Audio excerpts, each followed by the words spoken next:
हाँ जी, good evening. कल वाली वीडियो में हमने इसका रिवैल्यूएशन अकाउंट और पार्टनर कैपिटल अकाउंट करवाया था।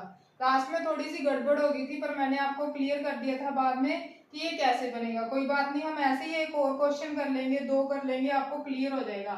आज हम इसकी क्या बनाएंगे, बैलेंस शीट बनाएंगे।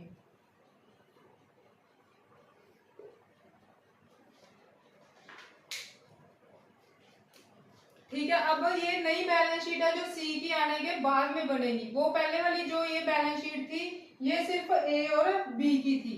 तो सबसे पहले क्या आएंगी, कैपिटल आएंगी। अब तीनों की कैपिटल आएंगी, ए बी और सी की। हमने निकाला था पिछले क्वेश्चन में टू बैलेंस सी डी। ए का कितना निकाला था, 60,000, बी का 35,000 और सी का 19,000। ठीक है, इन तीनों को बाहर निकाल देना, कितना आएगा, 1,14,000। कितना आएगा, 1,14,000। फिर ये अब खत्म होगी, रिजर्व फंड बांट दिए थे, ये भी खत्म हो गए। बैंक ओवरड्राफ्ट डाल लो, ऐसे की ऐसी 15,000। क्रेडिटर्स थे, 20,000 पे करने थे, पर 2% का डिस्काउंट मिला था, मतलब 400 का। तो कितना आ गया, 19,600।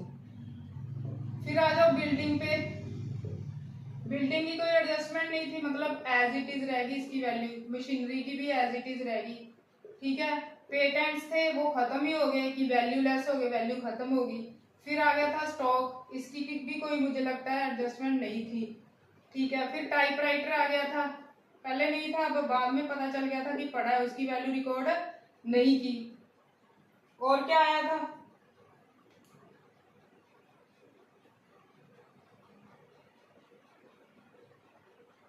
फिर स्टॉक होगी, डेटर्स आ गए थे, 40,000 के थे। प्रोविजन सिर्फ कितने की बनानी थी, 1,600 की। 200 का फायदा हो गया था, तो ये कितना हो गया, 38,400।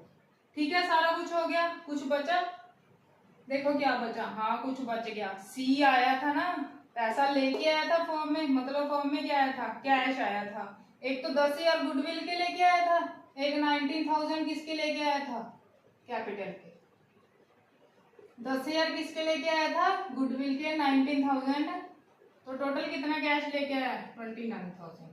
अब आप इन दोनों का टोटल कर लेना, ये बैलेंस शीट आपकी मैच हो जाएगी। अगर आपकी बैलेंस शीट मैच होगी, मतलब आपका आंसर सही है। ये सारी नई बैलेंस शीट बनती होती है नए पार्टनर के आने के बाद। जो अमाउंट चेंज होगी वो चेंज करके लिख लो, जो एज इट इज ही पड़ी हुई है उसके आने के बाद भी वो एज इट इज ही यहाँ पे कैरी फॉरवर्ड कर लो। जैसे टाइपराइटर नया आ गया था, मैंने लिख दिया, अब मेरे पास है। ये कम हो गए थे, पहले ज्यादा बना रखी थी, अभी ये कम होगी, तो ये अब कम होगी। ठीक है, कैश आया था, नया पार्टनर आता है, एंट्री डालते हैं ना, कैश अकाउंट डेबिट टू सीज capital to premium for goodwill. ये मैंने कंबाइन कर दी कि 10,000 वो कैपिटल लेके आया था, 19,000 वो गुडविल ले गया, टोटल 29,000। तो ये भी तो शो करना है बैलेंस शीट में। आई होप ये आपको अच्छे से समझ आ गया होगा। अगर कोई भी कंफ्यूजन है, हम नेक्स्ट क्वेश्चन फिर करेंगे एक आधे दिन में, आपको और क्लैरिटी हो जाएगी। ऐसे 3-4 क्वेश्चन प्रैक्टिस करेंगे, फिर हो सकता है ये टॉपिक यही खत्म हो जाए, क्योंकि 2 ही केसेस है मेनली एडमिशन में, या एक आधा और होगा वो कर लेंगे। फिर हम नेक्स्ट चैप्टर स्टार्ट करेंगे रिटायरमेंट। जो आपके बीच में 1-2 टॉपिक रह गए, हम वो भी कवर करते रहेंगे धीरे धीरे। Thank you.